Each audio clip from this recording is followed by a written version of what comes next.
Welcome back to the Demystify Sci podcast. I'm Michael Shiloh. I'm Anastasia. Today we are talking about something a little bit different because we're starting to think about what this podcast really is and what we're trying to do here. And a huge part of why we're here and why we're even making this is to bring people together that are working on similar projects so that we can actually move forward in an understanding of nature. And ultimately, so 1,000 years from now, we live in a much better world. So today, we are talking to Visakan Veerasamy. Visakan has studied the creation and seeding of scenes across the modern landscape. And we're really diving into what it means to orient yourself towards progress at this global level where there's all of these nodes of people coming together and thinking about what comes next and how do we actually actualize that. So along the way, we really start to reimagine what it means to what the role of the artist is, what roles mean even in society, and how to sense and embrace your role, or if it's even deniable in the first place, and what that means. What else? The goal is to bring about a golden age of humanity. We live in a time of great technological progress. We live in a time of great social progress, but also great social unrest. And so Visa's entire focus is to understand what it takes to bring people together in a harmonious, creative, and optimistic way that allows them to embody their identities in service of making something really, really awesome. And so it was a great joy to get his perspective on what it takes to build a scene, what it takes to bring people together, what it takes to make the world a better place than it was yesterday. Even though we're these kind of, motes on the surface of the earth, there's a lot that can be done to create it. And so Visa has a really cool Twitter account. He's got a really cool Medium blog. He's written a couple of books. The links for all of those are down in the description, as well as any other books that we might have mentioned during the show. You can buy those and support both Visa and the podcast. And come out and join the community in whatever capacity you're interested in doing so. I mean, talk to us in the comments section. Come hang out on Discord or Facebook. Join our Patreon at patreon.com/demystifysci. A little bit of support goes a long way. It does, and Patreon's a really great chance for us to actually meet you face to face and figure out what we're trying to, where we want to push this thing next. So, enjoy the conversation, and we'll see you next week. The scientific revolution starts now. The Demystify Sci podcast. Let us see in the dark.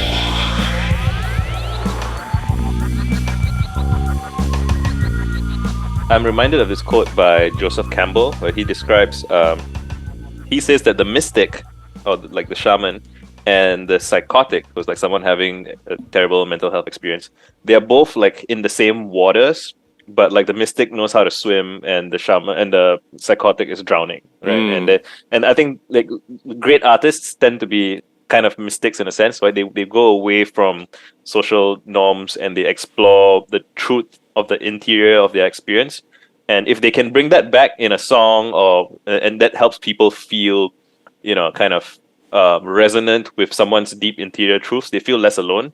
But you can go too far, in that exploration, and if you don't have the right support, you don't have the right X or Y, then you can go off the deep end. So it is a risk.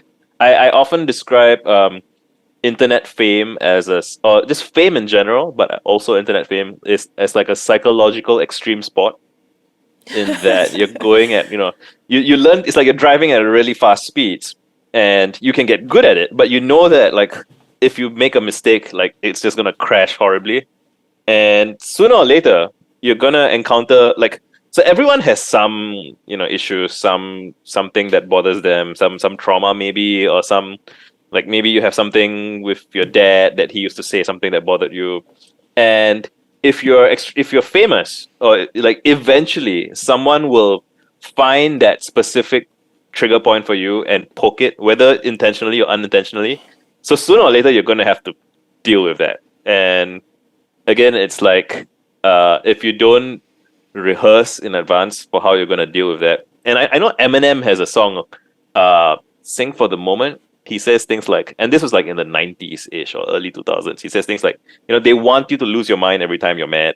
And because the incentive structure of, whether you want to think about it as algorithms and content and all that. But even before all of that stuff, right? Like the spectacle of someone having a bad experience publicly, like that just it feeds on itself. Like, if it bleeds, it leads. Like all those incentive structures have always been kind of true. And navigating that requires like tremendous just how do I even describe it?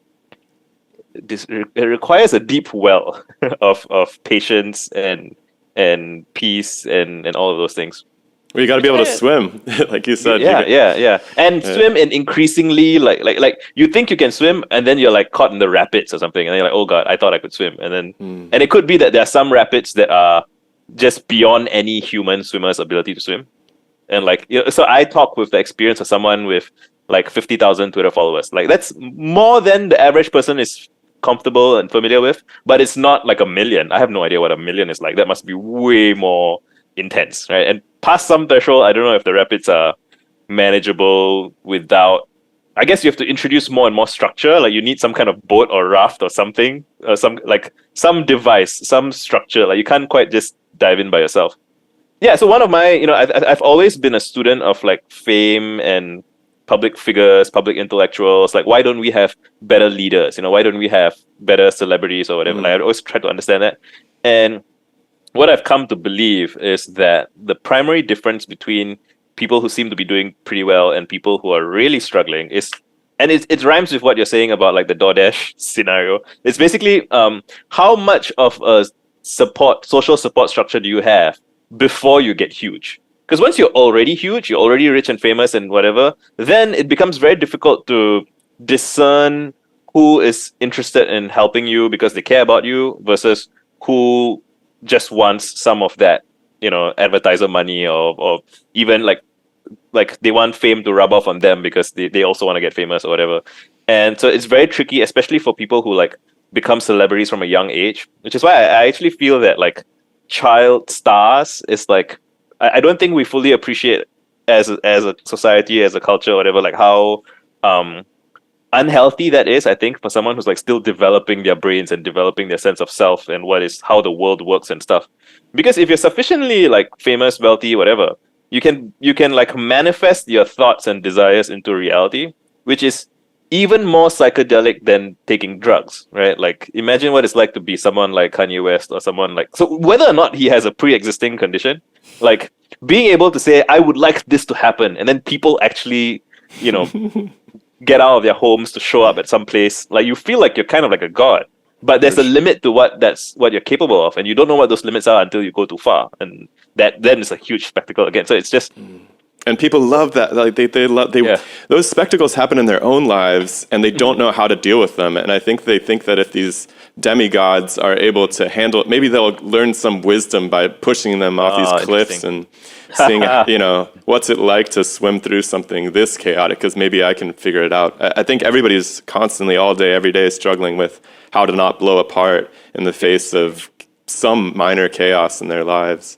Yeah. I do think we use external drama to kind of like we relate our smaller private dramas and match them onto like these. We use celebrities almost as like theatrical props for like a real time, like drama rise and fall of titans and stuff, and then that makes sense. That makes a lot of sense. That's like kind of what I was saying about like the artist being the product. It's like they really have to give their whole existence to satisfy that monster at some point. Like they need to be really the thing that people are after. It's not like, Dali could just, or Picasso or somebody, I don't know, Bob Dylan can probably just survive the rest of their lives just signing autographs or like signing guitars or something for the rest of their lives. Just whatever they do is going to be gold. Kanye too, right? It doesn't really matter. He can do anything,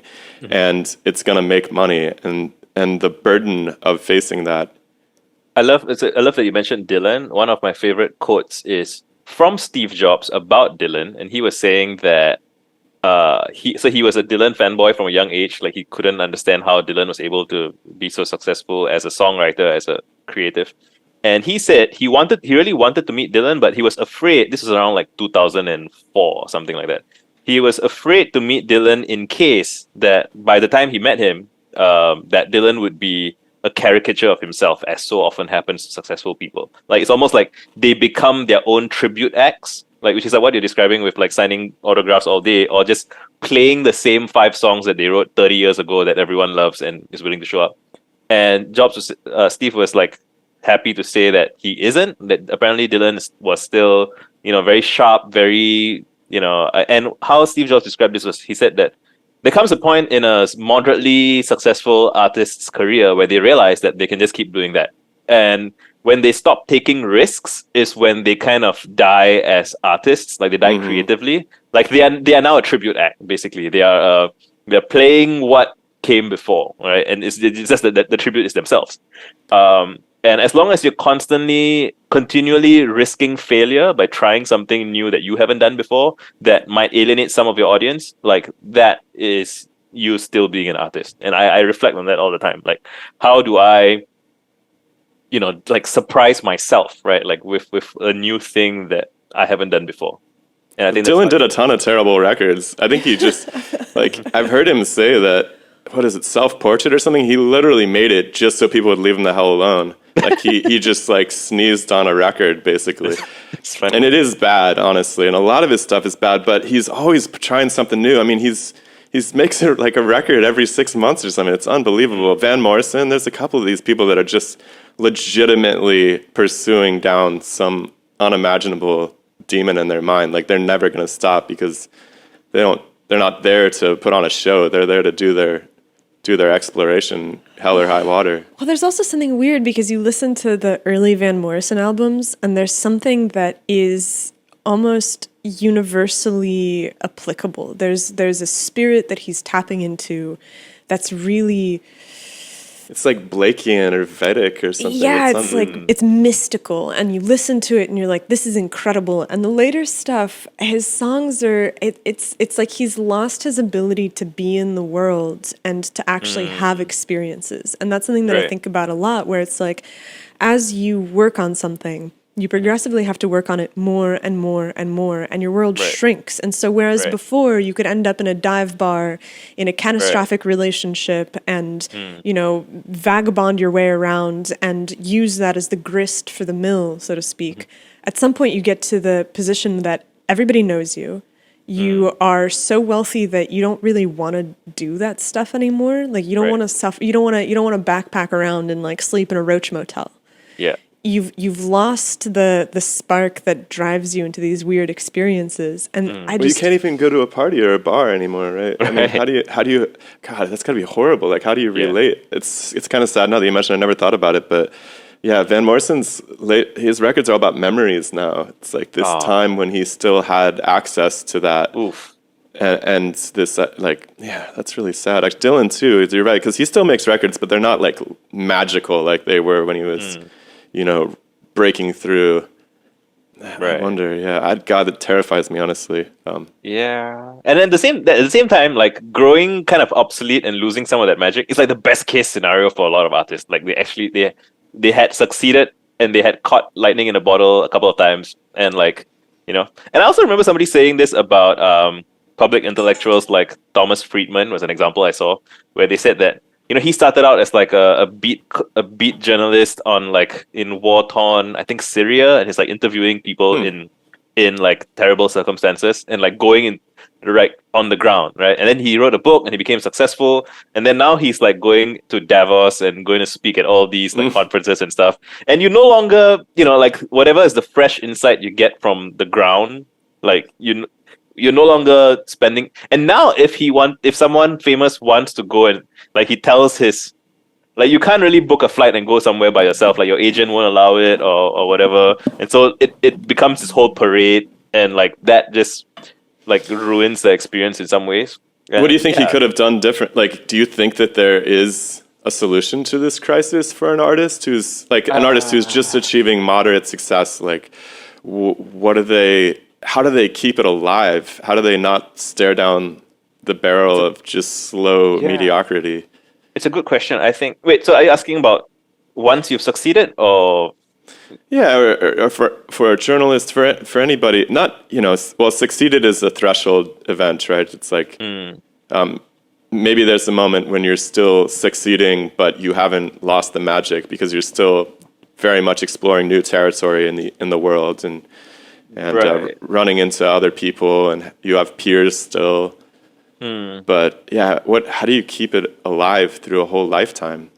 I have no idea. I have suspicions, right? But like I think again, like if I'm overly certain of what I think the solution would be, I think I would end up kind of stiff in one thing. I do think that it's probably healthy for artists to think and same for like journalists or whatever, right? To think about aging out of the thing that you're currently doing and to switch into a different domain. Maybe like so you could go into like a more of a leadership role or like a mentor role for other artists and creators. I think so like in jazz, for example, like Miles Davis was well known for being very fresh all the way until his death. And part of what he did was he would just continually start new bands with new young like unheard of creatives. And I think so like starting a new project entirely shakes off the kind of dust and over familiarity with the Miles Davis project. Like you use a different name, do a different thing. So if you're like a comedian, try switching to writing for film, maybe like if you can do that. I don't know, and you might not want to, and that's fine. I guess it's up to each artist to ask themselves what is the work that I'm doing, and sometimes it's good to wrap things up, so like in my local context in Singapore, I started out making like I sold slogan t-shirts in my country, and around 2011, which is when I started, so Singlish is a Singaporean accented English with a bunch of mixed like Chinese, Malay, Tamil. It's a bunch of different languages. It's just our localized way of speaking, and we used to be more self-conscious about it. We used to feel like it was low status, low class, like we should speak proper English.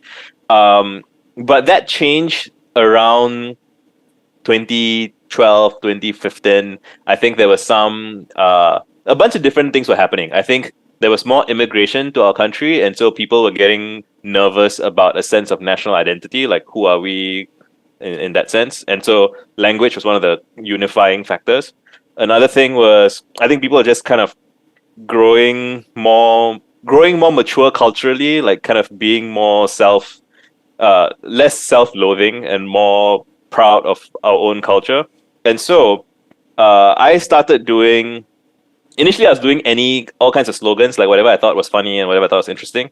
And my Singlish slogan T-shirts did really, really well. Like, I was just in the right place at the right time, and people were, what used to be perceived as kind of cheap and low class or whatever, it was kind of at the right time to be revisited and reviewed as slightly edgy, subversive, kind of proud. And so that took off for a while. And then that became more and more mainstream. And I got to witness this. Is really strange. So it's like in 1997, the Singaporean government was like, don't speak Singlish, speak proper English. And around 2015, 16, 17, like even in like the government's YouTube videos, for example, which is like public advisory, health advisory kind of stuff, they include Singlish in it because it feels more mainstream. And like in between those two things, like, so I had a t-shirt company that was kind of subversive for using Singlish. And then once the government's doing it, it's no longer subversive at all. Like now it's just everyone does that. So if I'm still selling the same t-shirts, like what am I doing? Like, it's no longer relevant. And then finally I remember like what felt like the nail in the coffin was like Disney merch was localized and had Singlish on it.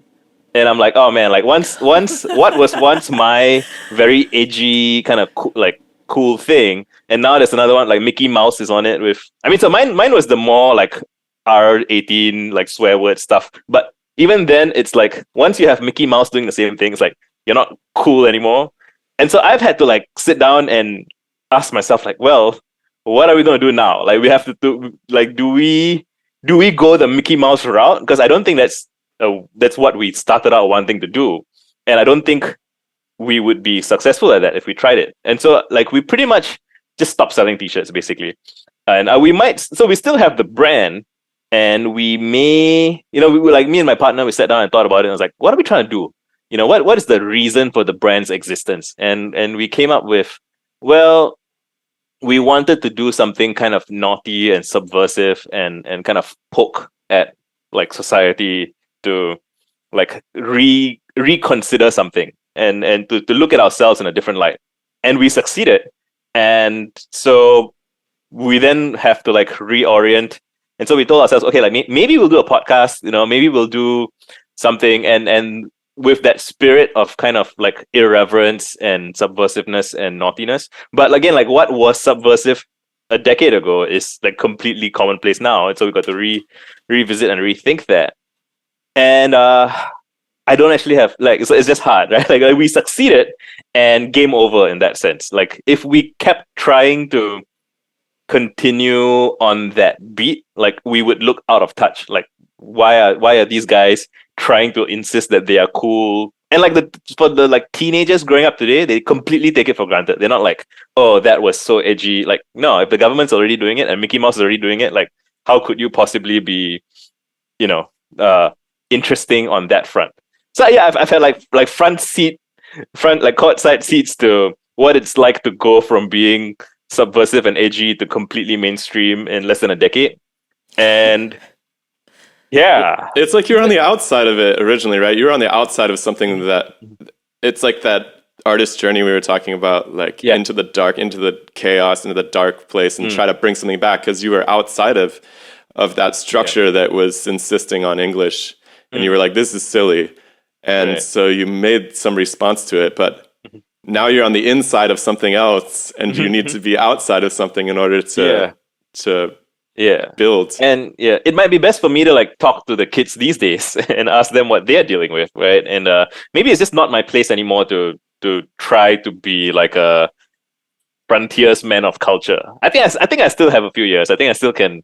I'm still young enough and broke enough, and but I do anticipate eventually a time will come where probably I won't be as sensitive anymore, or like just the ground beneath me has changed so much. At which point I think, so the last line, I have a lot of Steve Jobs quotes in my head because I did a lot of research at some point.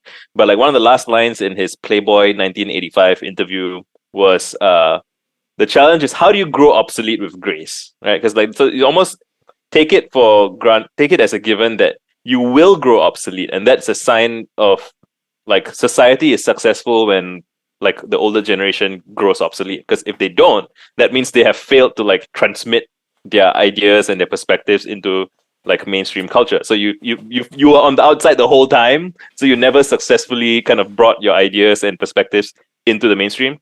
So like becoming obsolete is almost a goal, right? And then you find a way to do it gracefully. I've often joked with my friends that all like so I think of like Nassim Taleb and Jordan Peterson and just all these people who were once kind of cutting edge thinker type people, and now they seem to be slightly overstaying their welcome maybe in some people's eyes. I'm kind of, I don't really have a strong opinion one way or the other, but it's like once you've built a large audience and people love you for the work that you've done, you can like sail into the sunset doing like lifestyle content, like just do it like an advice column sort of, and like here's what I ate. I had lunch with my buddies in Paris or whatever.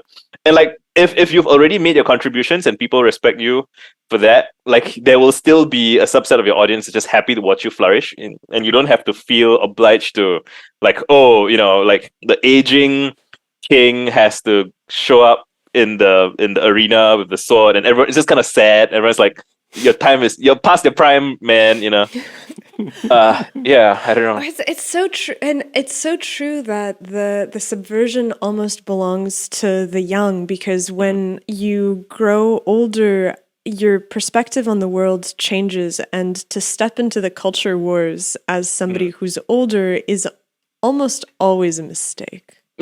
Yeah, that's one of the things I love about science, though, which is a nice springboard. Like, in addition to working on art, I've always liked working on science because it seems like it takes a lifetime to actually overturn the culture as a scientist. Like, you might have an idea when you're 25, but the world will almost certainly not accept it until you're almost dead, Right. if you're lucky, and sometimes very often after you're dead.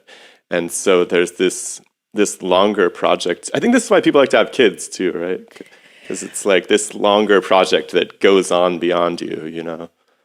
I mean, and Max Planck said that science advances like one funeral at a time, right? Like, so the idea is almost like you have the new idea, and the new idea is better, but like you have to wait until like people who are holding on to the old models are no more. And that's a very, I mean, some people say that's a very cynical view, but it's a lot to expect people to change their entire worldviews. Like, so I don't know. I encourage people to.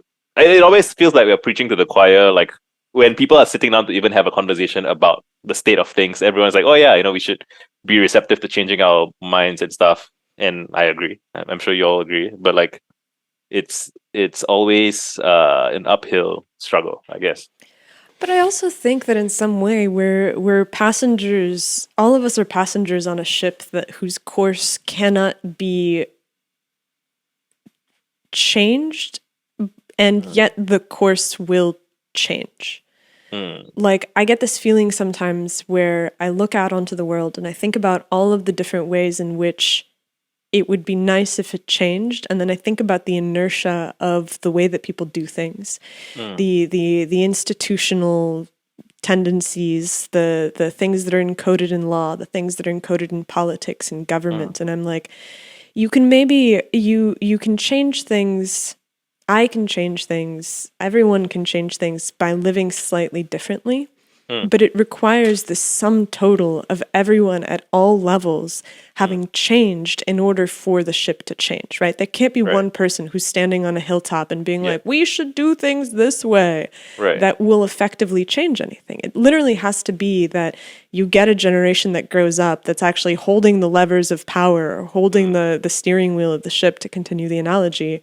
And they all together are like, we're going to go over here. And so in that way, I feel like the only thing that you can really do is give people the feeling that maybe there are other ways of living that are possible, and maybe there are other ways of thinking about things that are possible, and that you don't have to be led around by your most basic, frustrated animal instincts. And if you can rise above that just a little bit more than, say, your parents or the older generation did, then you'll be able to actually accomplish something. But in terms of setting out on a project that is going to change everything, I think that it's almost accidental. Like somebody the other day on Twitter, I think it was Rune, he was like,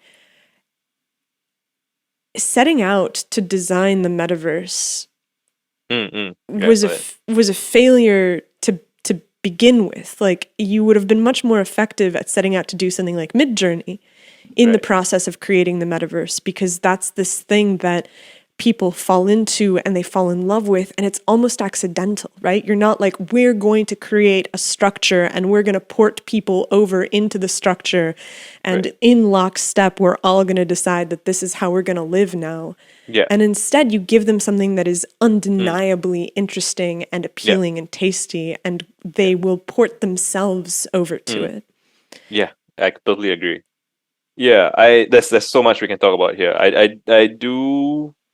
So again, I always studying how change happens, because since I was a teenager, I was like, things should change, but and clearly people yelling things should change don't change a lot, right? So it's like, okay, that doesn't work. Like what does work, right? And I used to do a lot of, and I still do. I'm always researching, what is the backstory of an idea whose time has come, right? And it does often require some set of people who are very persistent and about saying what they say, and living out their principles very visibly. There's a whole bunch of stuff about that, but yeah, it's very rarely grand sweeping projects of social change, and it's more of certain talking points that you want to spread, and you make it as easy as possible for people to spread. First of all, it has to be true in some way. I mean, maybe not absolutely true, but like true enough that people agree with it and are willing to spread it. And like you can see like there's like this dominoes dropping of certain talking points that start out on blogs, for example, and then eventually they make it into like people argue about it on Twitter even.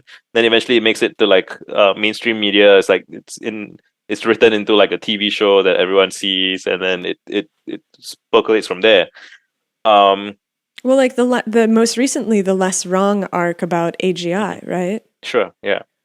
Yeah, where it's yeah, like you have a community of people that are arguing about the dangers of artificial intelligence, a full decade before it happens, and now you have that they're writing about it in Time magazine, suggesting the bombing of data centers. You're right. Yeah. So I mean, the lesson there for anyone who is passionate about anything is like write your stuff down, be consistent about it, talk to as many people as you can about it, and like have the like make sure that your arguments are like accessible.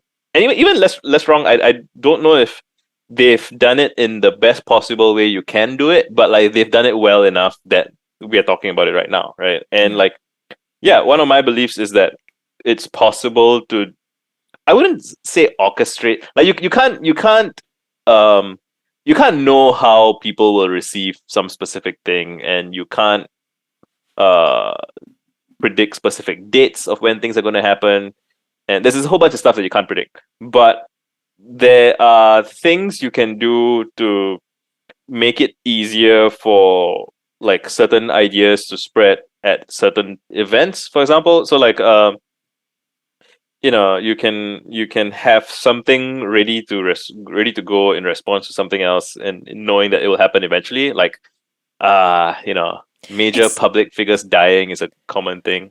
Yeah. It's the knowing that it's going to happen eventually that I think is key, right? Because you have to have something that we always talk about this in context of like, if you're going to build a new bridge and the bridge that is there is still in heavy use, but you know that you have to update it. Like what San Francisco did is they built a bridge directly next to the old Bay Bridge. And then when that bridge was done, its time had come, and they ported everything over to the new bridge, and then they demolished the old one. Yeah, I read something very similar about like transfer of power in elites in society, like throughout history. Again, it's like it's kind of a cynical view for democracy, but it reads quite true to me, which is that so just as a lens for making sense of like historical political changes and stuff, it's basically all like, so this model, I can't remember who pioneered it, but it's like, consider the invitation is to consider all of history as elite intra rivalries between competing elite groups, and then whichever group sees that there's a moment of weakness in the existing elite, they will manufacture whatever propaganda or whatever they need to win over wider mainstream support. And I guess you could say the progress of democracy is that more and more ordinary people are involved in that conversation. So it used to be just like one set of like a king and his army, or like his handful of loyalists, and then another king and another handful of their loyalists. And now it's been abstract. It's been broader and broader to include more and more strata of society. But yeah, it's very much the sense of the people who end up in leadership are the people who basically were like rehearsing for it the whole time, so that when the existing order falls, they're like ready right there just to move in. And sometimes like a lifetime goes by and like the window of opportunity never arises. So you never know, right? Like there could have been Napoleon tier individuals or Hamilton tier individuals that we'll never know about because there were no revolutions in their lifetime, right? So it's like only in such and I guess you could say that we seem to be living through very tumultuous times, which is a good time for ambitious people who want to rise quickly in whatever context. Interesting times for sure. I don't know how it's going to play out, but it's interesting. We'll see. Yeah, that's really interesting. It's funny how in science too, people will just come across the same ideas at the same time. It's just like the world prepares the conditions for those thinkers who, like you said, are already hiding out in the underground at all times to just pop up and grab it because they're like, oh, okay, it's time to do my job. But it is terrifying as an artist to think that time to do your job might not show up, Yeah. But I mean, I do think, so I was reading once about, so yeah, another one of my long-term interests in parallel of all of this is just understanding like golden ages or like, flourishings of arts and science and all of those things. And like, if you read about, let's say you take the Florence Renaissance and the age of Da Vinci, like if you go back a little earlier, there were like a couple of guys in the late like 1200s ish or like 1100s. I can actually pull this up and see who I'm talking about so that I don't get my facts wrong. But like there were people who, there were like creatives who lived during the quote unquote so-called dark ages. And again, like modern historians are like, don't call it that. Sure. A lot of bards, from what I understand. Just Yeah, people, so there were minstrels. yeah, correct. Yeah, there were like even in the worst of times, right? And like so, I guess saying what the worst of times is debatable. But like even when times were not that great, there were always people who were trying to keep. So the shorthand I use for this, I call it the light of human consciousness. But it's just inquiry, curiosity. Like even when like Genghis Khan is like barreling through Baghdad and burning down everything. Like some of that survived, and some of the librarians and intellectuals or whoever, they managed to get some of that material to Venice, and then like if they had not done that, there would have been. And yeah, maybe we will never know what we don't know. We'll never know which libraries burned, and then we just never heard from it ever again. But so much the fact that we do have as a species, we do have like an intellectual legacy and lineage, or like multiple legacies and lineages. That itself, I feel, is proof that there were always people who tried, and there were always, even in like the worst of times, like So sometimes people say things like, "Oh, do you want to have kids when like the future seems indeterminate? Like, what if like everything goes to hell?" And like people were having kids during the Black Plague. People were having kids like so. It's like again, I don't say that to like dismiss people's anxieties about the future, but like yeah, it's just I guess I find it helpful emotionally to contemplate that however bad I feel like things are, one of my predecessors or ancestors or spiritual ancestors, like someone that I feel an affinity to, lived through something worse and kept going, right? And that keeps me going. Like I have this story in my head, I guess, of I imagine like all the nerds from all of time, right? Like the guy in China who invented like seismographs like over 1,000 years ago, and like Al-Khwarizmi was figuring out like alchemy and chemistry and algebra, and like they couldn't speak the same languages, they didn't know each other, but they were all kind of contributing to that same I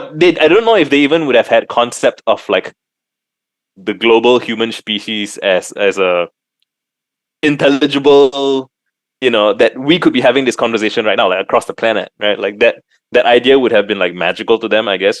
But like as when I just reflect on that, I find it gets me emotional, and it makes me optimistic. It makes me kind of, yeah.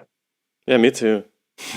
I almost think like, especially when I talk to these scientists who are studying consciousness at the individual level or neuroscience or something, I feel like they're missing the fact that we're kind of like bees, right? It's like people have these roles built in. Like you said, the artist is going to be an artist come hell or high water. Like, yeah, everybody's kind of hoping they can like afford a Ferrari someday or something. But yeah.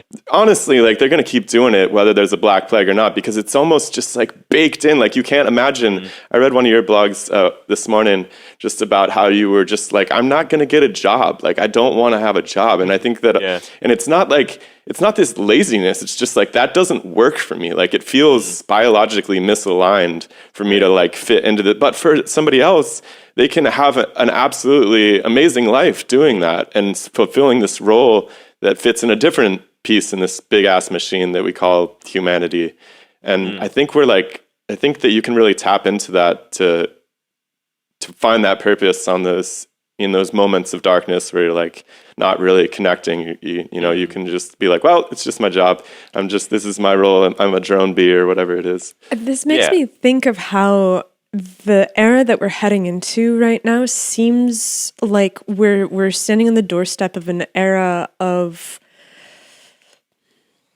like communication technologies, and I don't mean that in the sense of like better and better phones, but the conversation about alignment and the conversation about consciousness and the conversation about mythology and spirituality and meaning, to me seems like what we're headed into is we're headed into a time where we start to ask these questions again of what does it mean to be a human that is harmoniously existing on the face of the planet. They're like hive-level conversations. They're hive-level conversations that we've never really been able to have before, because beforehand you had an Arabian scholar and you had a Chinese scholar completely disconnected from one another, and scholars everywhere else that were doing completely different things. And now we're finally at a point where you see people panicking about AGI, and what I think that they're really panicking about is that they're like, yo, we have not figured this out for ourselves. Like the conversation about alignment almost feels like what they're really saying is they're like, hey,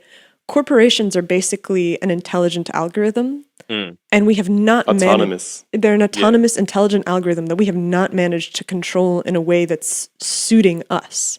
Right. And so the panic is like, okay, well, if we have demonstrated a failure to control the independent, autonomous algorithms that are already running, correct, and we can't figure out how to get, young people from dying these terrible deaths of despair, what's going to happen is we create a technology that's going to take even more of our day-to-day organization away from us without having a good sense of what it means to live well. Right. That's very well put. Yeah, I agree.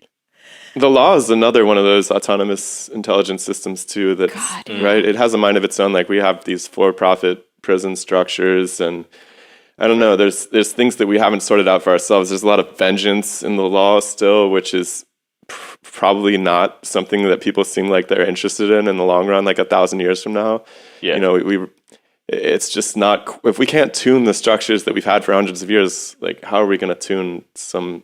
Yeah, I think it's just easier for people to fixate on the computer stuff because they're like, oh, well, it's like in this box. We can deal with it over here. Yeah, because you could, like, there's parameters and we can deal with the parameters and we can hard code them in and it's fine. But, like, we'll go out in the woods sometimes, and there's this really interesting area by the place we're staying right now where there's this green belt, and it's in the hills above town. And you walk up into the hills and you can kind of nestle down into this valley where you can't see the major metropolitan areas that are on either side. And you can sit in this little glen, and there's, these oak trees that it's the wettest that it's been in California in like 20 years, and the oak trees are blossoming and the bugs are out and the birds are out. And you have this feeling that nature has kind of figured out how to live together.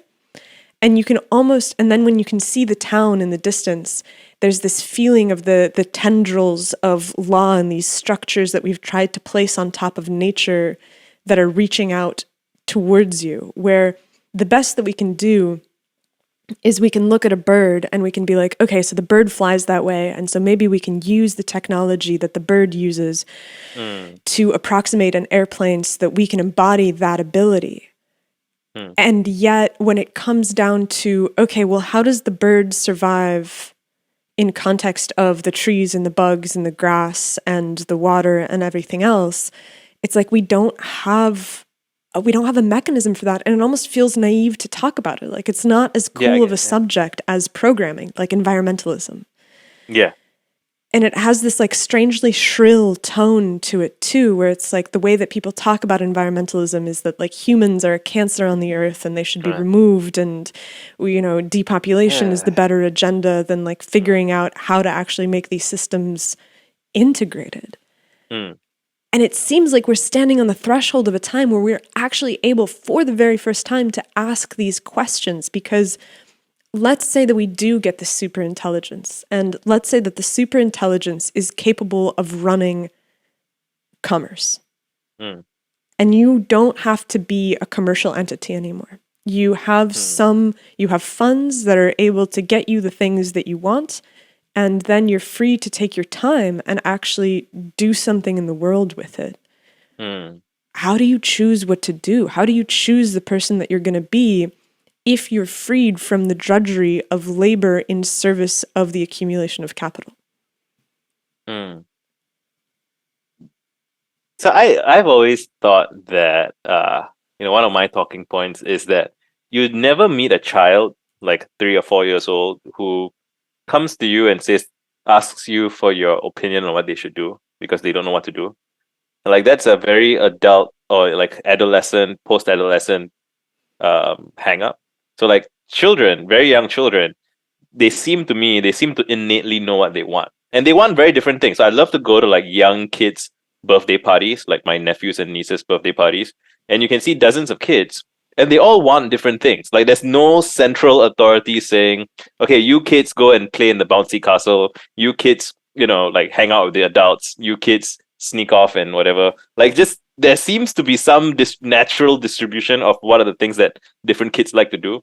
And like this parallels back to how like we're talking like some people just seem naturally to want to be artists and some people don't. And like yeah, I suspect that and school as an institution, like historically, like in our lifetimes at least, or like and before that, like they tend to kind of narrow people's imaginations about what is possible. And for a long time that might have been the most effective way of coordinating people, but like clearly that's not going to be the case like 50, 100 years from now, maybe even decades from now. I don't know.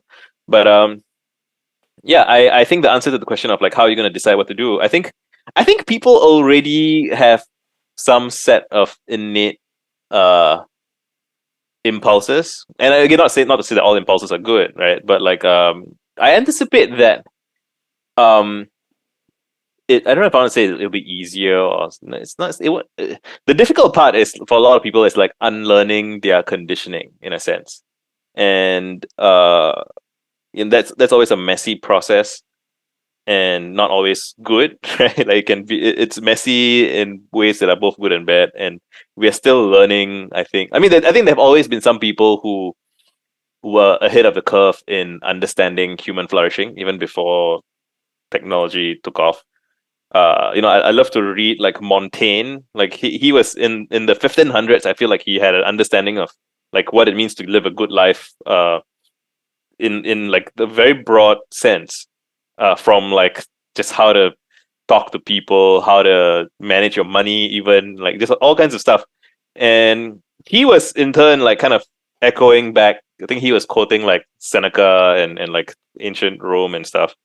And yeah, I think in the human domain of like how to live a good life, I feel like there have always been some people who had a pretty good understanding. Another person I'm a huge fan of is Pericles of Athens. So he was like the guy during Socrates' time. He was like the political figure who was, and his speech, the funeral oration, it's very similar to the way to people who haven't read it. I would say it's like a long form version of Abraham Lincoln's Gettysburg Address, right? And the Gettysburg Address I feel like people are familiar with it, but it's so kind of like famous or whatever that people don't really stop to examine why it was such a good piece of writing or speech giving or whatever. And what it does is it does a really good job of situating people in history and kind of, so again, like our forefathers did this and we are gathered here today because of that. And then there was a great sacrifice. People gave their lives for these ideals. We want to live these ideals moving forward. And it really kind of brings people together. It's leadership, right? And it's narratively kind of, what's the word? It just brings people together and gives them a sense of vision and purpose about why we're all here and what we're trying to do. And Pericles I would say he was even better at it than Lincoln. Or like I guess there's a longer speech, so he had more time to say stuff. But it was similar, like appeals to abundance mindset and like for the glory of Athens and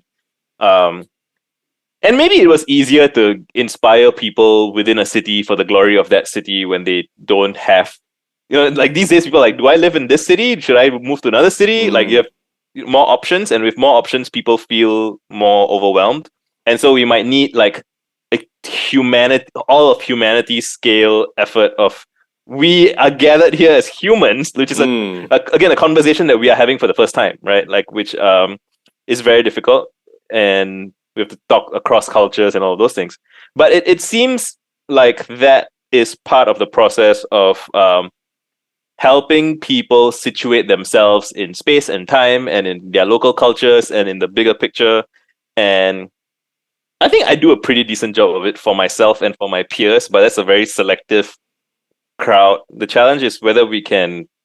And I know that there are a lot of people who are independently thinking about these in slightly different ways, in slightly different languages. And it gives me a lot of hope. Like, there are a lot of people in all over the world who are all thinking about the same problem. Like, how do we come together as a species and collaborate and coordinate better than ever before? And I guess those conversations are not as like dramatic and shocking, and like anytime there's anything scandalous or like a fight or something X destroyed Y or whatever, it gets a lot of clicks and views and stuff. But there is, I would say, a lot of people who are also thinking about how to come together.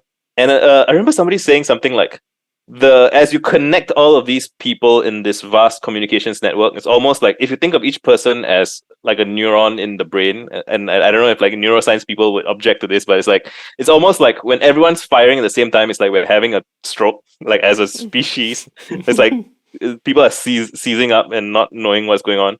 But yeah,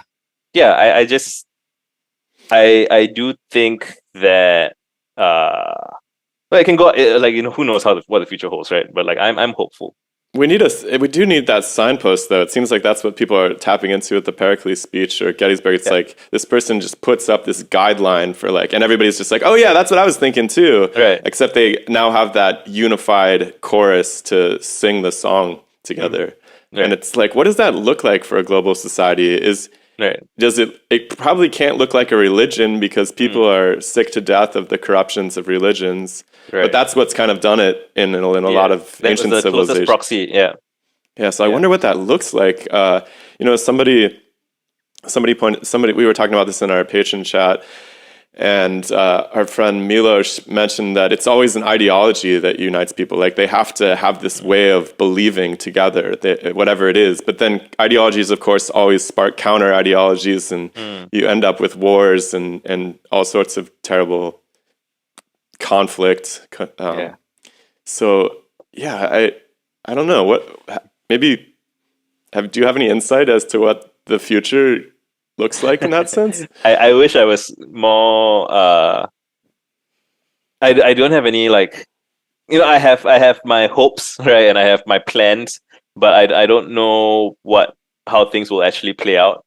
My hope is that if we connect a critical mass of thoughtful people internationally and across social groups, across cities, everything, that something will emerge from that clustering that was not quite possible ever before. So I have no idea what people will do, but like a lot of people's imaginations about what is possible is constrained by their knowledge of history and their intuitions, which is also constrained by history.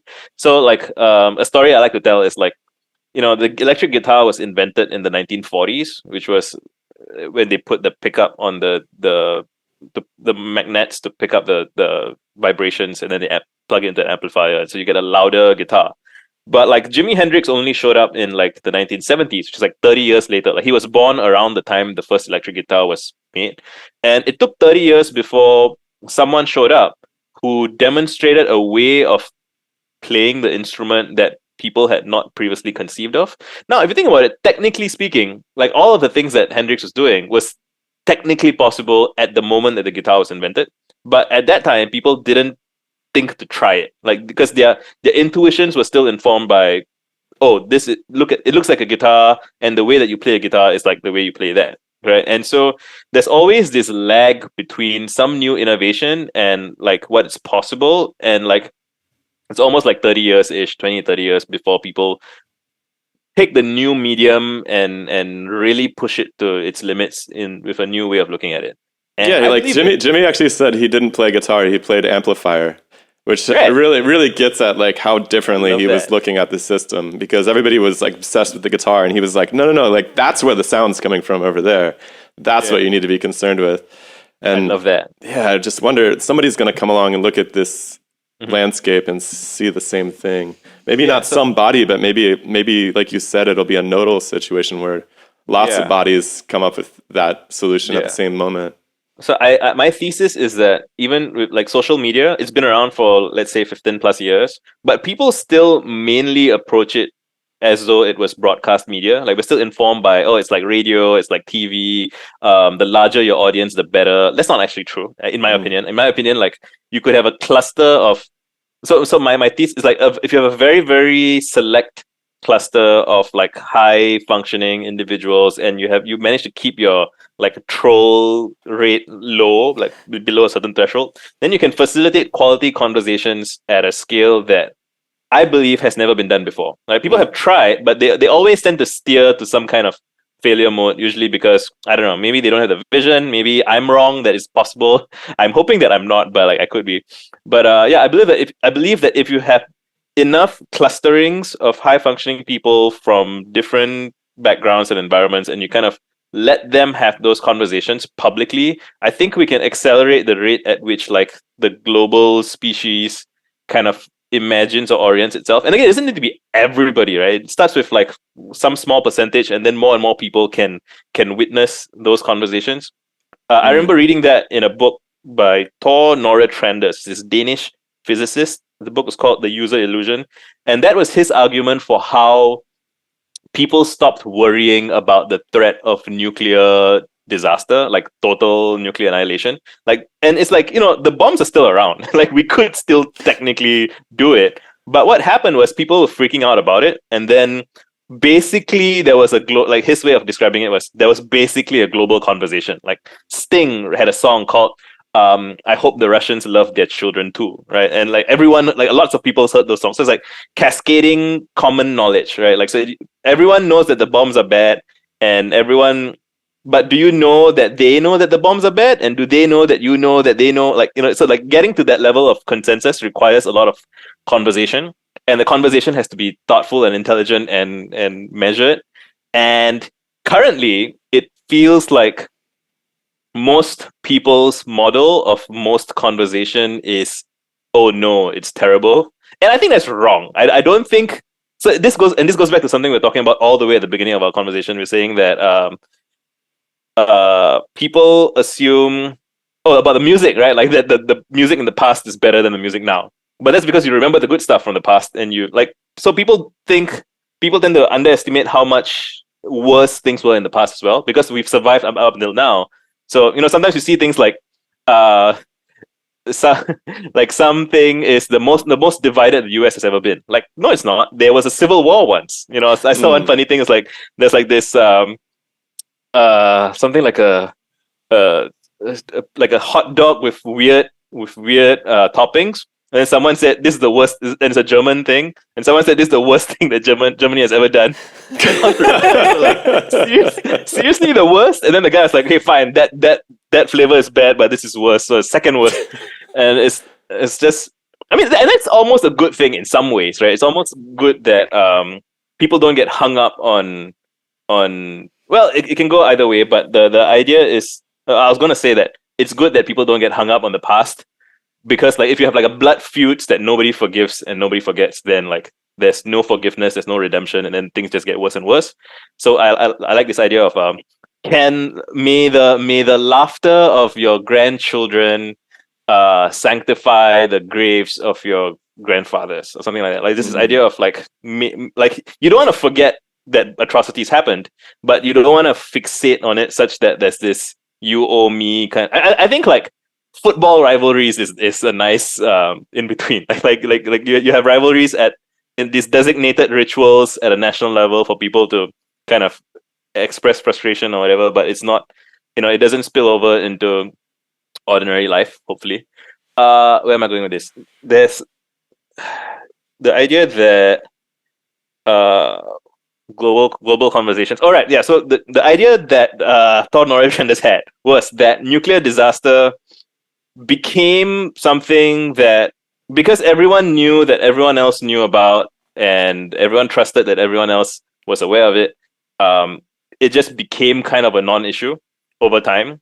And I'm sure with all the like strategic nuclear reduction things and all, like it's just enough was demonstrated that people believed that everyone else is sane, and that so it just kind of it still comes up as like an action item on like meetings at international treaties and stuff, but no one is doing duck and cover. Oh my god, we're gonna die in nuclear war. And I wonder if maybe that's also how like conversations around alignment will eventually go. Like once there's enough consensus that enough people are thinking about it, and so one of the early anxieties about that AI safety people had was that nobody's talking about this. And maybe once everyone's talking about it, it won't be enough, but like it eliminates one level of that anxiety, I think.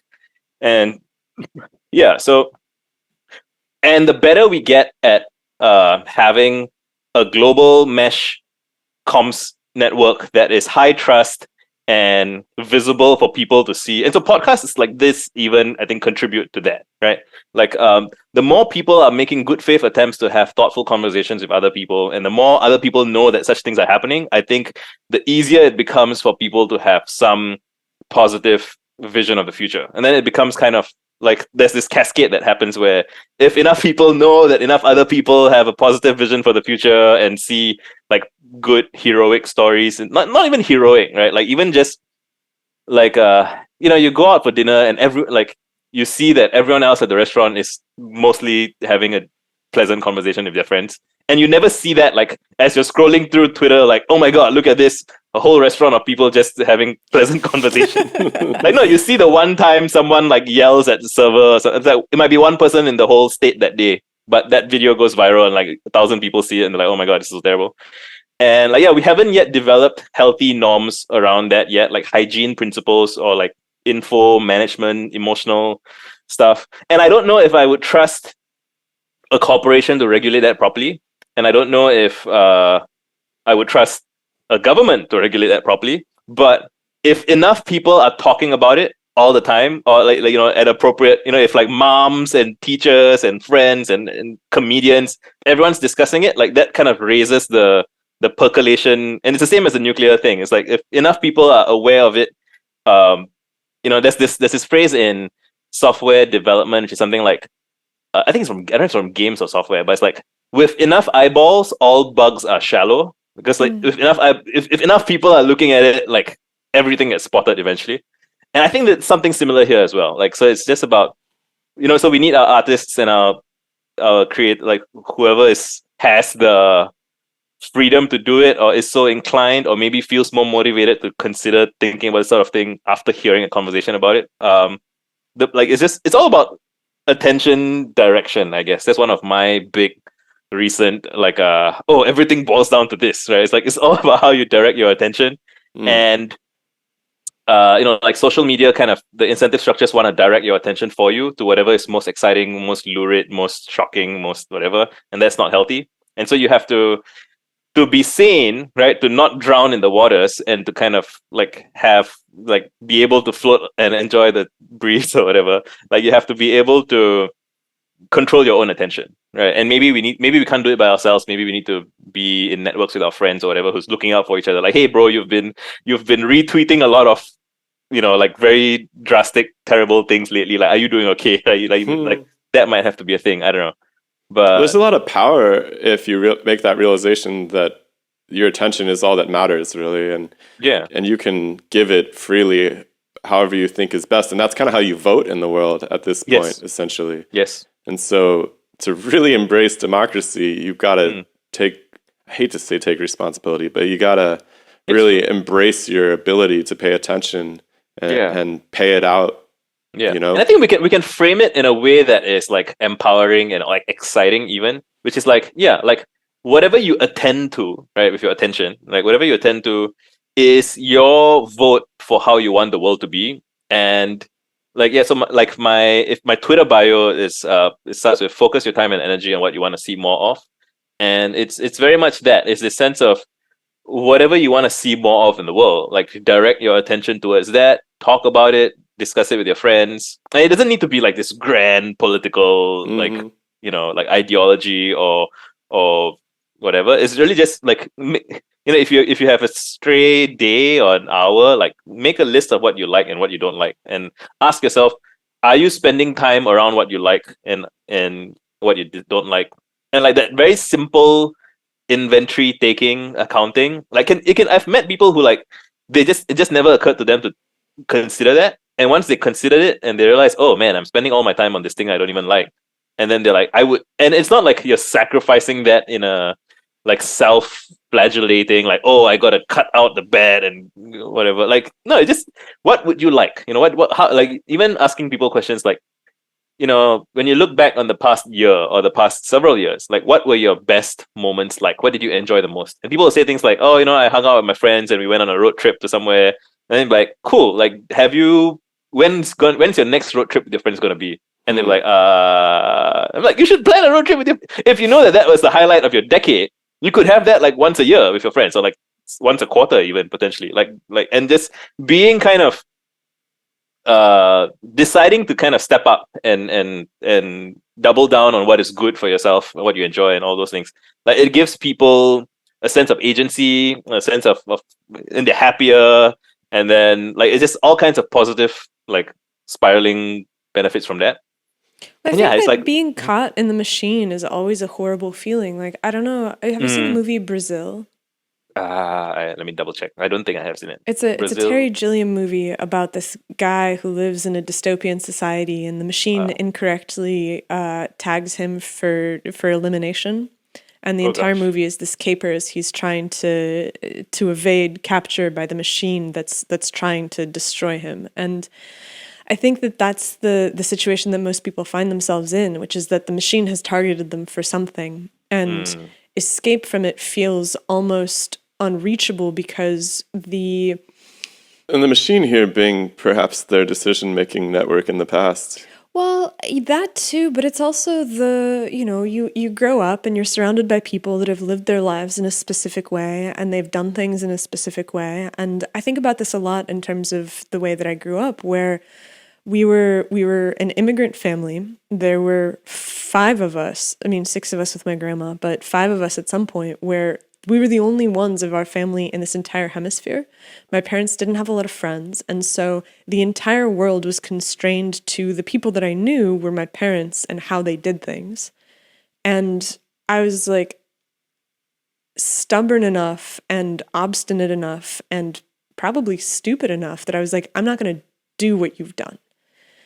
But I think that for a lot of people that's hard because it's not just their family and they're looking out onto the world and they're like, hey, I think that people out there are doing things differently. They're actually entrenched in a much larger system where everybody is doing things in a specific way. And so the idea that you would go out into the world and completely break with tradition is hard because who among us is really capable of going out into the world in a way that is completely and utterly free from the expectations of what we should be doing?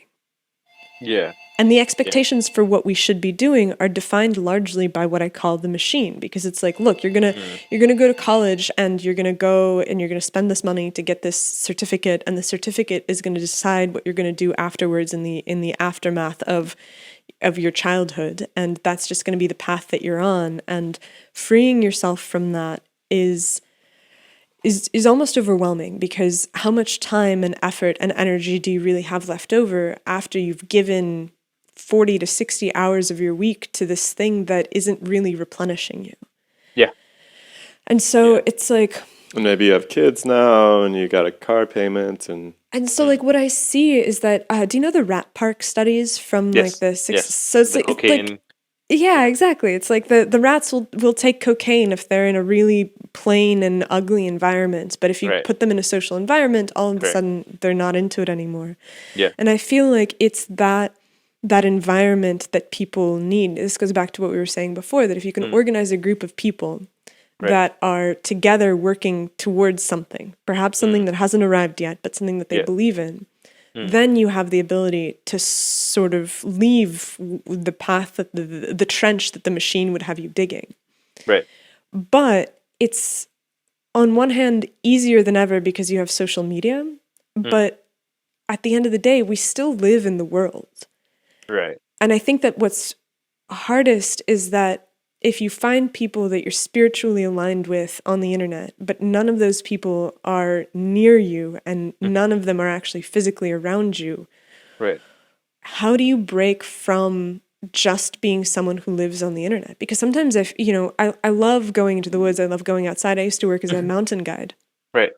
Oh, wow. And when I lived in a city, I could guide people into the mountains, and it was fine because there was a huge group of people that were coming to the place to go outdoors, and it's like, okay, I'll do that for you. But now that we live farther out in the country, that's not accessible anymore. And so I'm constantly like trying to figure out like how, as someone who spends most of my time on the internet, do I integrate into the world if everyone who appears to be working on the same things that I'm working on is scattered to the winds? Yeah, yeah. So this is very cool because I have a cluster of friends on Twitter from all over the world, and increasingly, people have been doing more and more IRL real life meetups in multiple locations, and there are things like people try to do annual-ish events that sometimes people fly from all over the world to attend, and people try to do like regionally local events that it's easier for people to attend. And I know that for a lot of people who their first time ever in their lives being around people that they felt kind of on the same wavelength with, like they could really talk to and really feel understood by, was at one of these meetups. And and I know that for some of them it's like there are wealthier members in the community who like sponsor like flight tickets or whatever for like the people who can't quite afford it. Which isn't to say that this is sustainable for like everyone, but like it's a very promising kind of early stage model of how people can come together. And what I was going to say was there are people who, having had that experience for the first time, like it's almost like I know of people who, so it parallels with what I've heard described by people who took psychedelics and then subsequently quit smoking or drinking. And what happened was, during the length of their experience, they did not experience any cravings for the usual substance, and they did not experience like and it was that simple awareness that it's possible to like, so people who are trying to quit smoking, for example, if every time they try to quit smoking, they just feel this endless like craving for the next cigarette, they're like, what's the point? I'm just living in this like needy, grabby stage. And it's only when you finally experience not having that feeling, and then now you have a state to kind of strive towards. And similarly, I think for people who've never been in a nourishing, supportive environment, which is like the rat park thing, where if you've never been around your fellow rats, right, then if like your immediate social environment feels hostile or unpleasant or whatever, then you can't even summon up the energy to try and like be motivated to work your way out of it, because you don't know if it's going to pay off. So giving people the opportunity to experience a nourishing social environment, I think is game changing in the same way that a psychedelic experience might be. Or I've heard people describe this with like they go backpacking and they experience the kindness of strangers, and that's also like spiritual experience for them. And yeah, I just want to encourage more people to think about that possibility and try to make it happen for more and more people. And I think even sometimes for third parties, hearing about this story for someone else might like nudge them a little bit out of their present equilibrium. And yeah, I mean, if we zoom all the way out and we see the big picture and be like, well, here's like a dozen or 100 or 1,000 people who are like finding their way out of the machine, but there's still like millions of people in the machine. That's like that is pretty depressing. But I try to, like, we focus on the outcomes that we can influence. I think that's what we should try. Like the most unfortunate thing is if you look at a bad thing that's happening and then it kind of despairs you into inaction, and then it's just more of the same. So like if you can help even a handful of people, or even if it's just yourself, there's this beautiful quote from Tumblr, right, from an anthropology professor who said something like to his whole class. He said, "I know all of you are here because you have a bit of a I want to save the world in you, and like I want you to know that it's okay if you only save one person, and it's okay if that person is you." And I'm like, that's so. I love that quote so much. I included it in, I think, both of my books. I included the quote somewhere, and I think it's true. I think that again, it's like some people say things like, "Oh, there's a cycle of trauma," and if like the cycle stops with you, like that is profound. I remember reading somebody say that about Cinderella. When I was a kid and I read Cinderella's story, I'm like, it's not okay. Like she goes to a ball, like what, like or sure. But then I read a story from a lady who grew up in like an abusive household, and she was writing a Twitter thread about how she says that Cinderella is her favorite story, and it's so beautiful to her because she grew up in a shitty environment, and she didn't let it make her a shitty person. Like she's like, she had her happy, like, so it's like, it's almost the beauty of the story is what didn't happen, is that she didn't become a resentful, hostile, hurtful, hateful person, which is what people in abusive scenarios often, they learn what they are taught, right? And then they become that way. So she was describing how Cinderella was her hero because she demonstrated the idea that it's possible to not be that. And this is, it's so amazing how something that, when I was a kid and I read that story, I'm like, a big deal. Like, it's not a big deal. Well, I don't get it. Like, it doesn't seem to matter much, but like, it matters so much to someone else. And that, like, it's almost like, how can you possibly save anybody else if you haven't saved yourself first anyways? That's right? I mean, true. I don't, true, yeah. I have a hard time taking anybody seriously who doesn't have their own affairs in order, right? It's like, there's this grain of like distrust with these glorified statements, no matter how close they are to sounding true. I'm like, not sure about that. Yeah. And, I have a friend who likes to say, never trust a guru who doesn't seem at peace with themselves, or something like that. Like, it's just, it's like they have some unease within themselves, and they're trying to like go around like fixing other people. And if you do that from that place of dis-ease, diseased, right? Like, it's just then there's something off about it. Like, it comes from a place of, if someone's trying to fix you, it implies that they think something's wrong with you, and then it just messy. It gets like messier and messier from there. Yeah, like I always get freaked out when I go to the doctor and they look unhealthy. I'm like, oh shit. Yeah, boy. That's that it. I mean, I think that there's something to be said about seeking out teachers and mentors and other people that have succeeded. Like, that was something that really pushed me away from the sciences, because I remember looking around at the people who had established themselves, who at this Ivy League school had become professors, and I was just struck by how deeply unhappy they seemed. And it was understandable, because I came to the academy with the hopes of finding some kind of noble truth, right? I was like, I had worked in the sciences, I had done tons of bench work, and everybody was like, you got to go to grad school, you got to go to grad school. And I was looking around, and I was like, well, nobody here has really quite figured it out, but maybe if I go to grad school and I pick the right school, I'll end up at this place that is, a temple of contemplation where people are really focused on answering the questions of the universe. And you get there and you're like, oh, interesting, it's turtles all the way down. Like, there's not a place inside of the system that is asking these questions and is really interested in science that makes the world a better place to live in. And obviously it does, in the sense that it's technological, because they're developing tools that can help with medicine, they're developing engineering solutions for whatever. I was just thinking about your brain chips. God, yeah. I worked in a laboratory where it was a bioelectronics laboratory, and so we were designing neural shunts that would allow you to implant this electrode into the brain to control the brain and to read the state of the brain.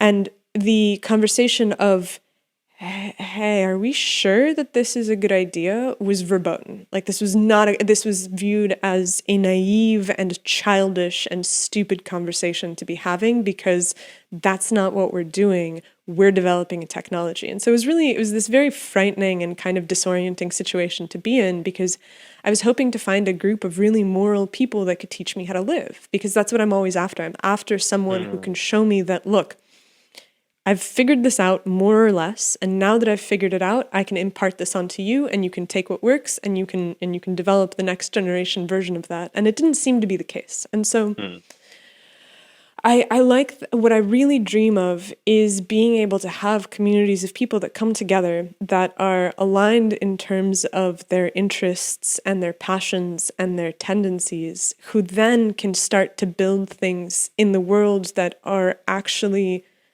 like in the world, because I don't think that it's really that good for people to be on screens all the time. And I say that as somebody who probably stares at a screen for 8 hours a day. Same, yeah. right? And yet I know that the days that I leave and we go into the woods are the days where I finally feel human. Yeah. Yeah. And the days, we live way out in the middle of nowhere, and we have some friends, but it's really rare that we actually spend time with anybody except for just us. Mm-hmm. And In person. In person, yeah. Like we spend a lot of time online with people. But the moment that you're in a room with people and everybody is just hanging out, it's all of a sudden you can start to feel like, okay, the world's okay. It's going to be all right. People are doing things. People are alive. They are interested. They're kind. They're curious. Nice. And I'm always trying to figure out, okay, how can we use our project to bring more of that into the world? How can we bring people together so that they can actually build something that is free from the constraints of the machine that they would otherwise be stuck in? Like, how do we do this in person? How do we like set this up so people can be around, how do we make it a human event too? It's like always, how do we make our rat park, Yeah. Maybe we should be called Rat Park instead of Demystify Sci. Rat Park. It's a good band name. We're looking for a name for our band. I also really liked you were saying something about like the freshman year of like meeting people during freshman year, and there's something that about like Rat Park and like this mental image of a bunch of rats in freshman dorms, kind of just chatting, right? Partying. Yeah. Yeah. Like just getting probably difficult to do if your location is far away from other people, but like I think it's tricky, right? So you then have to probably go to like a major city where there's a lot of people, but then that would be away from nature. So it's like this got a pendulum back and forth, I think. I imagine in an ideal world being able to have some kind of place that has acreage where you could bring people. Where it's like a bucolic setting where there's nature and there's also some sort of way that people can gather without having to necessarily all live in like the dorms, because I think that dorm living has a multitude of problems associated And with you're going to it. have to travel around a bunch too, right? Because people are all over the world. I mean, yeah, like our audience is in like 60 countries or something. It's like you're not going to see everybody all at once anywhere you put it. Right. That's true, but I think that the ultimate goal is to have a gathering place where people can come together and form connections that they can then use to go and build something in the world. Because as long as the only thing that I do is discuss ideas, I feel like I'm not fulfilling some aspect of what is necessary. Because I struggle with this, because I'm like, I'm an ideas person. My friend the other day was like, we're all knowledge workers now. And I was kind of like, God, it's terrifying, because you can't just do that. Like, you can't just know stuff, because theory never falls in line with practice. And unless you're practicing something in the world and trying to make it happen, you'll always fall short, because reality is not what you think it is. Right. And the boundaries of what you can do are never what you think they are, both in terms of possibility and restriction. And so it's like... Oh, go ahead. No, I was going to say, so one of my things is I always try to look for little nudges I can give people that I think is helpful. And like, so I think you guys should definitely plan or like set an intention of doing a demystify meetup at some point in the future, and be like you could like list it like a year out in advance or whatever, and be like, on this date, whoever wants to come, let's all go and meet at this some location for like a day or 2 days or something. And like that might not be the ideal final form of like the thing, but it's like a first incubator baby step that you can like the conversations that you'll have there, like people might have ideas for what to do next and stuff like that. So I just wanted to recommend that.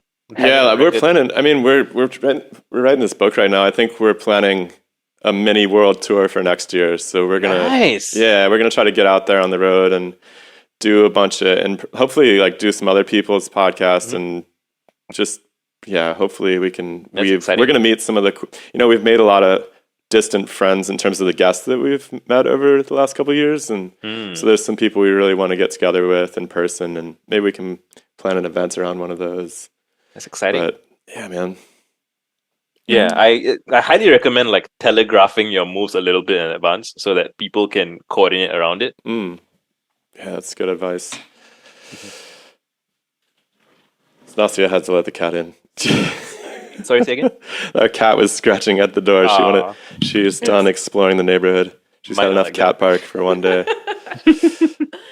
Oh, so you're But yeah. traveling with a cat? That's tricky. Yeah, well, Right. we didn't mean to. Well, yeah, this cat happened to us on the subway in New York City one day. It was Wow. just a lady just was sitting across the bench from us, and she just like opened her purse, and there's this cat in it, and she was. Nastia started looking at the cat. I was like, "Don't look at the cat." And then the lady's like, "You want to hold her?" And I'm like, "No, we don't want to hold her." And then we held her, and then it was kind of all over. She's like, "You want to keep her?" We're like, all right. Wow. So now we have a cat that goes everywhere with It's us. such a New York story.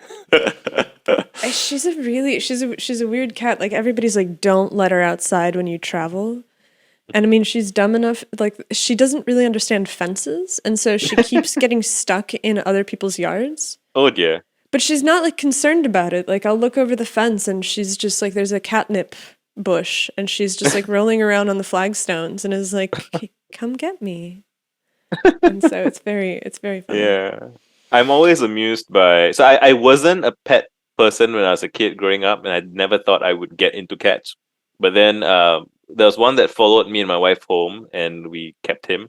And then there's another that we used to rent out one of our rooms, and then one of our tenants brought home a kitten from that she saw, and then she left subsequently, and we kept the kitten. It's like, and it's been like 10 years, and I've been struck by how different their personalities are. Like they have fully fledged personalities. Like they have different moods and different vibes. Sometimes they want to hang out, sometimes they don't. They like to do different things. Like one of them loves to sit in the sun, another one likes to climb to high spaces, and it's like I really do feel that like having cats around made me better appreciate like that animal bodies have so much texture and nuance in them. I think it actually made me a better person. And there's this quote from Eckhart Tolle. I think he said, "I have lived with several Zen grandmasters, all of them cats." And like, I like there's something you can just watching a cat, you can like learn stuff. Like, oh, okay,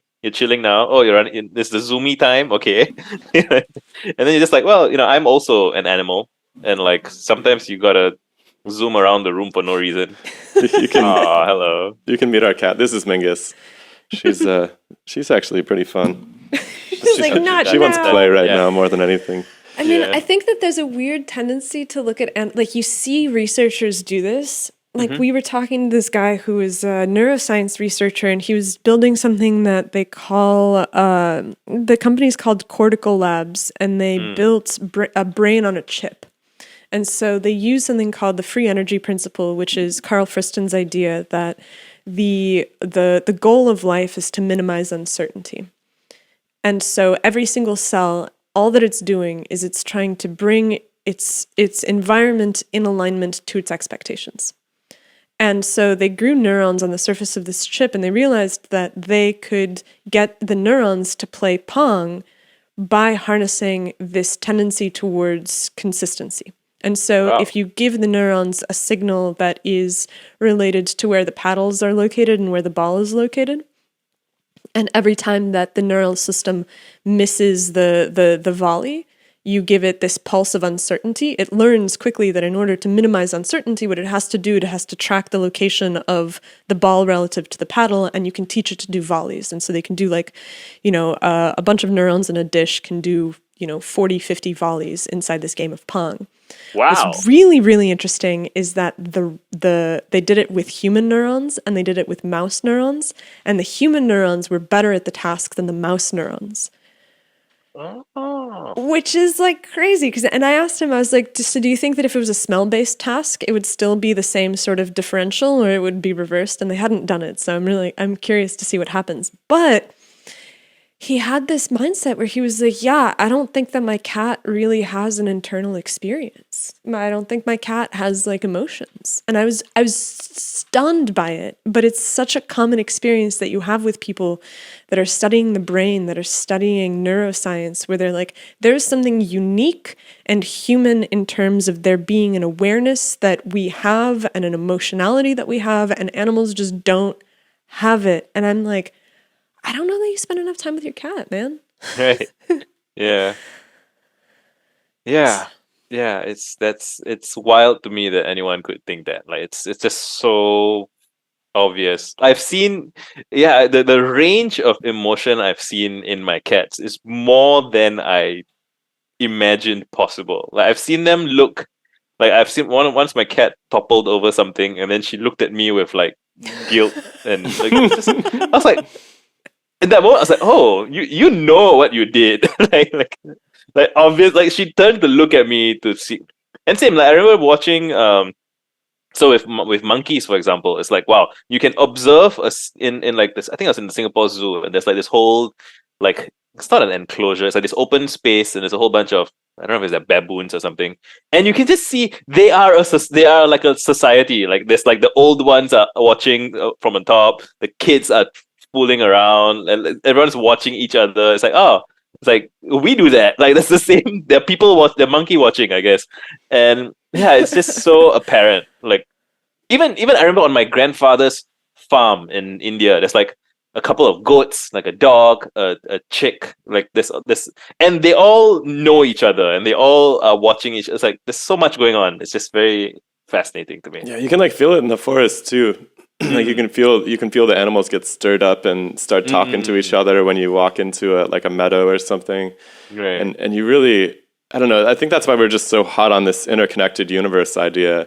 It's just like nothing really happens in a vacuum, but for some reason these institutions try to study things in vacuums exclusively and they miss out on the wider hive instances of what's happening here in this universe and on this planet and in this biological system and in this art that we're all working on. It's not an isolated event. It takes everyone to make it happen. Mm-hmm. Yeah. And so I guess to close, I wonder if you succeed wildly in the next, 5, 10, 15 years, what does that look like for you? Can you say that again? I said if you succeed wildly in the next 5 to whatever timeline you choose, but right. if you manage to achieve the things that you dream of, what does it look like? I'm so grateful for this question. Like it would be so if my thesis is correct, then there should be things that are possible to do that have never really been done before at the scale that I think it's possible to do. By which I mean things like find and encourage talented creatives, authors, bloggers, podcasters, whatever, and introduce them to each other and have really great conversations and kind of influence culture globally at a level that in a way that has not been seen before. And so, I have this whole thesis about how scenes work and how productive flourishing, like literary scenes and music scenes and all these. And so if I play my cards right and I'm right about what I think I'm right about, which I'm sure there's stuff that I'm like wrong about in the specifics, and let's say I correct those through trial and error and feedback from other people, then I should be able to quite literally like meme scenes into being. So I have this meme, it's called, like my friends call it the Dominoes meme. I don't know if you all have seen it, where it's like, I'm sure you all have seen the meme, which is like the guy knocking over the small domino, and then there's like a series of bigger and bigger dominoes. And so I've labeled those dominoes, and the smallest one says love and curiosity. The next one says friendly, ambitious nerds, which is the title of my first book. The next one says something like a scene of high trust and exploration. And then the next one says something like meta scenes of nourishing something. I can't remember the words. Actually, I can just look this up. Why am I saying it instead of saying it wrongly? Cards, right. Yeah, there we go. Let me read it to you. Love and curiosity. Next, friendly, ambitious nerds. High trust plus high openness scenes of exploration. Next one is nourishing and supportive meta scenes, which is like scenes of scenes.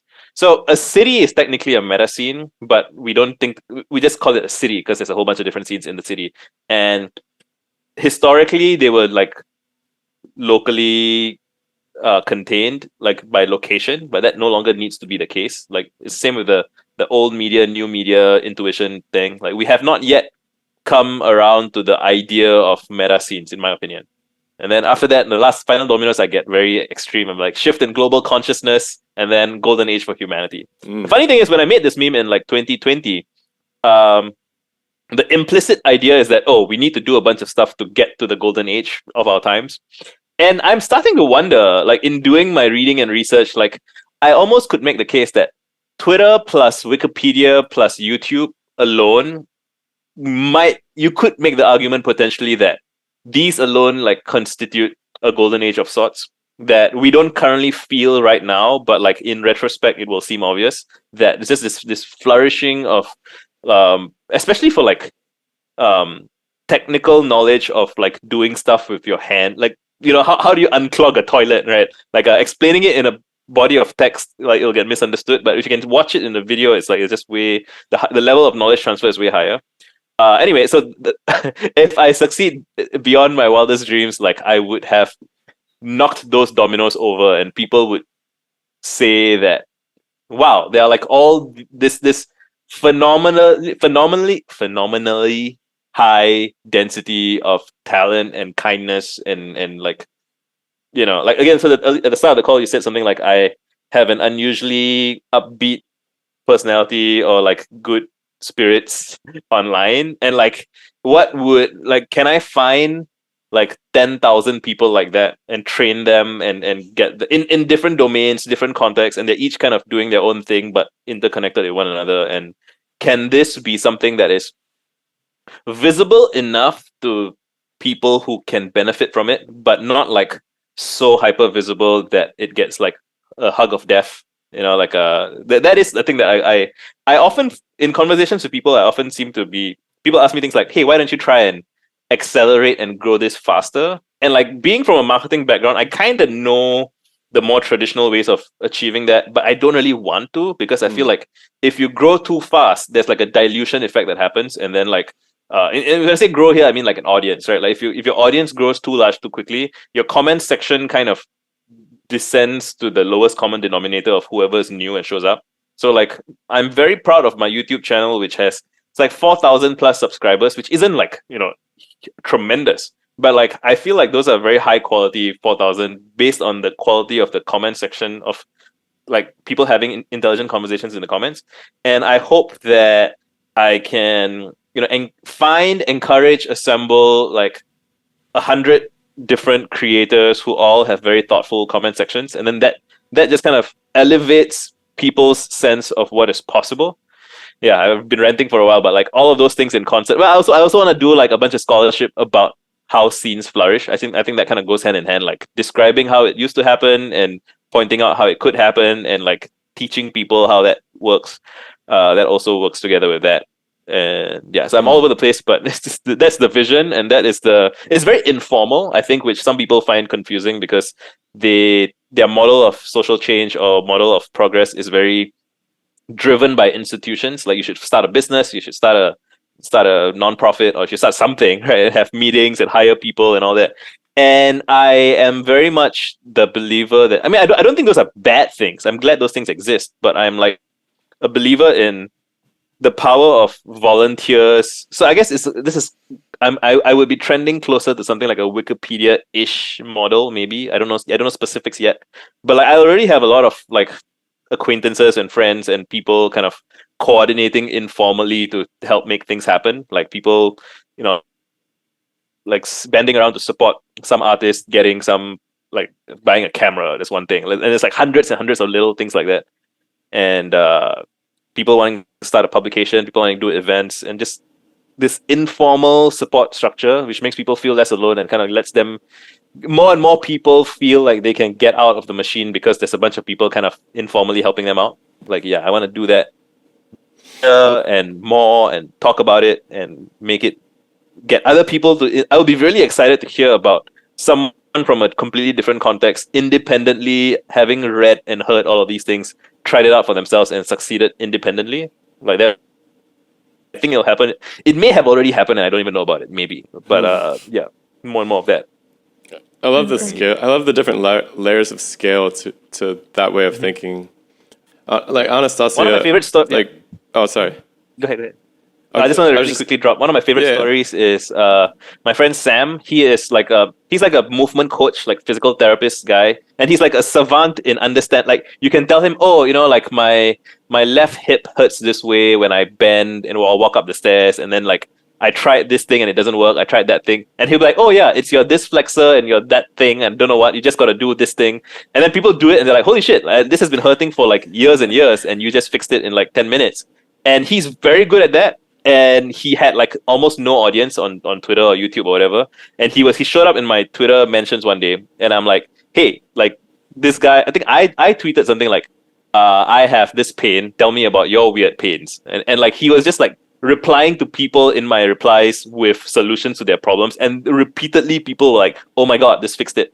And like now he has like thousands of followers, and he has, and like I think it's my proudest accomplishment, like that I have helped so many people experience relief from real pain in their body, which now frees them. And all of these are nerds to begin with. Like some people are in science, some people are in software, whatever. But like they had some pain, and now the pain is gone, and like now they're more free. They've expanded their capacity to do more things, and like that's just my realist kind of like in the real world accomplishment. Like a bunch of people have less pain indirectly because of me, and I just want to do like 1,000 different small versions of that, and see what can expand or whatever. Sorry, I got so excited. I just interrupted you. You were No, saying? I love that. I love that because it takes the idea and puts it into the world, and is something that doesn't end at the idea. It ends in practice, and I think Yes. that's what the world needs. That's why I love that you brought this idea to a number of our discussions, that when considering X, Y, or Z policies or implementations or how we want to change the world, it's really worth not only examining the world we live in, but like the world 1,000 years from now. Like what's up with those people, and how are we feeding into them? Because we certainly are receiving everything that people 1,000 years ago were planning for us, whether they realized it or not. And so it's like the ripples of these effects go on not only in space around us, like you said, like influencing other people right now, but it lives in the future too. And I think that's just like a really healthy, revitalizing realization to be aware of, in whatever your little rat park is, you know? Yeah. So I'm like mostly optimistic and cheerful and encouraging and all those things. But one of the things that gets me kind of angry a little bit, or like I get like what's wrong with your kind of like that, and what makes me feel that way is when people are trying to do ambitious things. Great, I love that for them.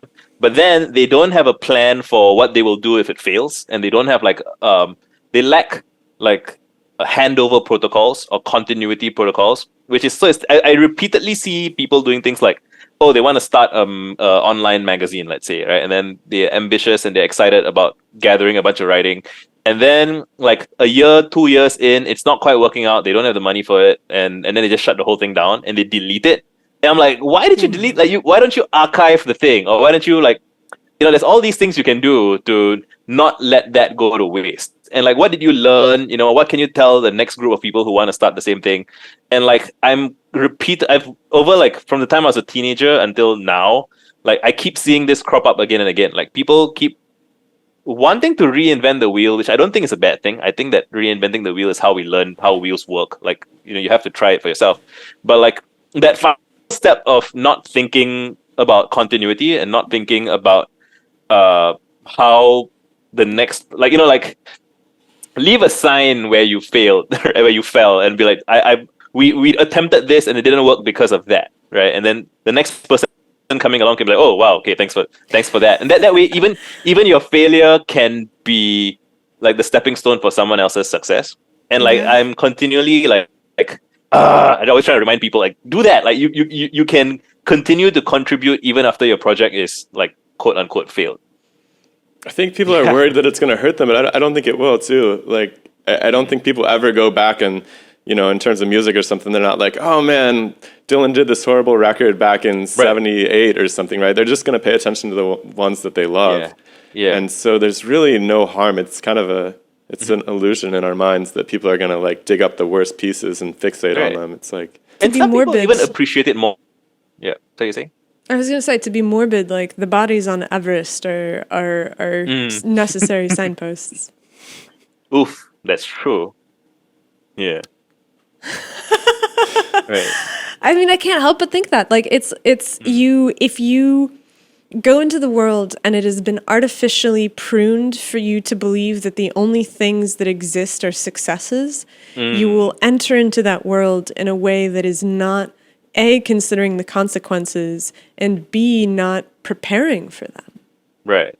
Right. And I think that that's what you're saying of, look, Yeah. if you're going to start something, you have to know all of the ways that Yeah. people died along the way, because Yeah. if you don't, Yeah. then you're just going to, you're going to die of exposure or cholera or dysentery or like whatever else. Like, these things are real. There are consequences. Yeah. And the only way that we know the consequences of the extravagant actions that we take are by watching what happens to the people that have come before failure or success. Yeah, and I definitely think that taking the time to study how things fail makes you less likely to fail, because now you're sensitive to the conditions that cause failure or death or whatever those look like. Yeah. Yeah, I'm also we used to reminded do- that Oh, go ahead. I was just gonna say, I'm also reminded that like there was, I read something. I mean, I'm not sure about it, but like, so Everest has a lot of like package tours and promises to like very, like they sell. There are people who sell like, oh, you can summit the mountain with just like 3 months training or something, which is way not enough. And so it's almost like there's something there that leads to a disproportionate number of deaths. Like overconfident people with insufficient training, like just I just wanna get to the top of that, and then so that's another like clue, right? Like don't rush into things. Yeah. Yeah, what you said about the growth being slow is necessary. We talk about this all the time because it's like, obviously you want to be able to be successful enough that you can don't pay your starve. bills and you don't Yeah. starve and you're not, Yeah. you're not like eating peanut butter out of a jar for like year 7 in a row. But there is also the fact that it can only grow reasonably